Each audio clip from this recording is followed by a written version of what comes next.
Hi guys, it's me Rochelle again, and today, samahan niyo akong bumili ng mga ipapadala ko sa Pilipinas. Actually, ipandadagdag ko lang naman yun sa bagahe ko na mga gamit ko na hindi ko na ginagamit dito kasi nga maglilipat ako ng bahay.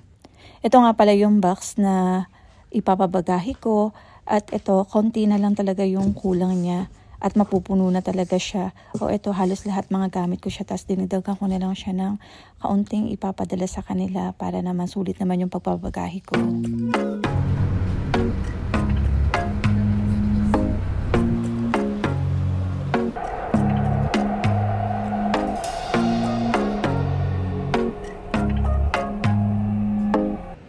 At ito nga, nakarating na ako sa pagbibilang ko ng mga pandagdag ko na bagahe. At dito nga medyo naguluhan pa ako kasi nga hindi ko alam kung ano yung ipandadagdag ko sa bagahe kasi nga unexpected nga, 'di ba? At dito napadaan ako sa stationery, nakita ko tong magandang pencil case na to. Ang cute lang kasi nung bata ako gusto ko magkaroon ng mga gatong klaseng pencil case.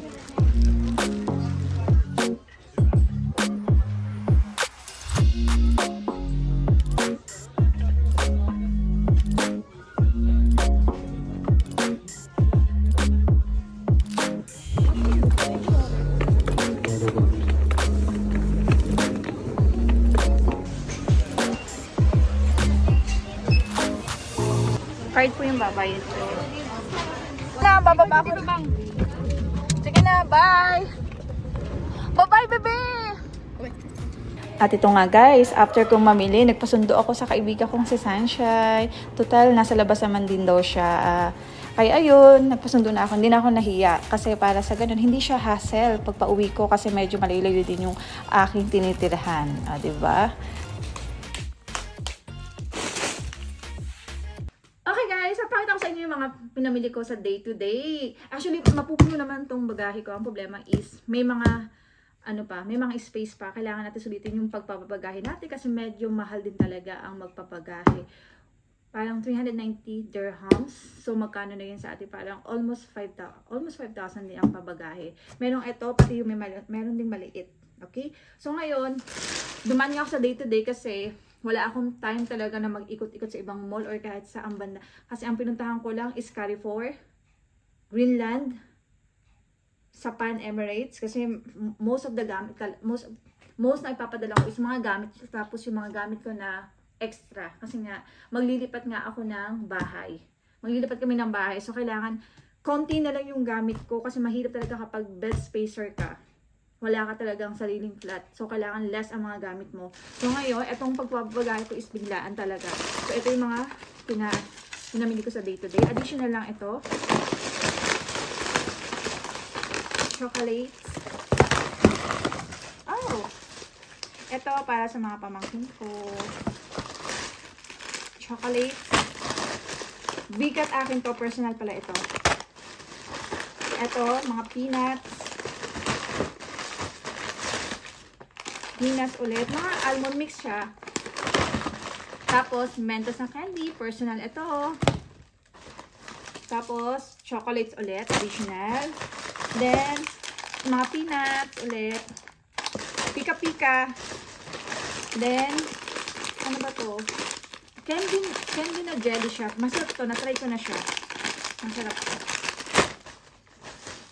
Tapos, panda. Para sa snacks ng mga bata, pamangkin ko at ng kapatid ko. Additional chocolates ulit. Tapos, candy. Para ilalagay nila dito sa center table doon sa bahay. Pag may mga bisita. Siyempre, chocolates ulit. Additional. Chocolates ulit. Additional. Tapos, ito pa.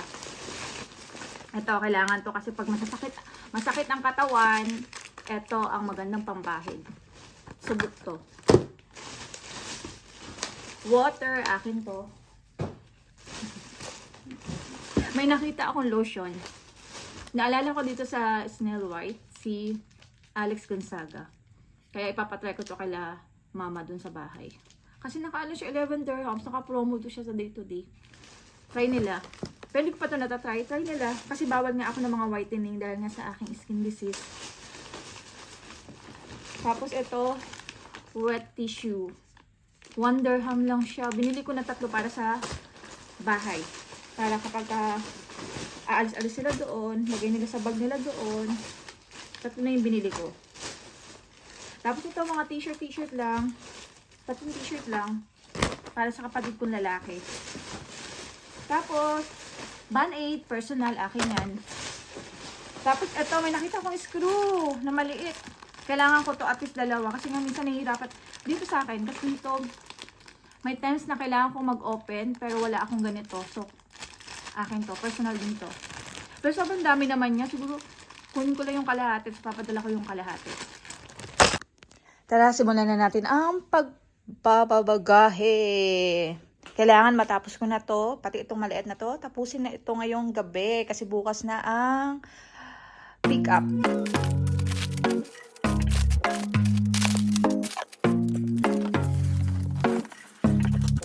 Ito nga yung laman ng maliit kong pabagahe. So, dadagdag ko pa yung mga nabili ko konti doon. Kasi diba mayroon bang space. Tapos mga damit sa ibabaw niya para hindi naman siya mabak na damage ng bongga. Sige, start.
So, ito nga guys, tapos ko ng balutan. Aking bagahe. Ito pa yung maliit. Diba? So, yun nga guys. Tapos na ako mag-ayos ng aking box. Medyo natagalan din ako doon kasi nag-ayos ako ng bagahe, ng box ko.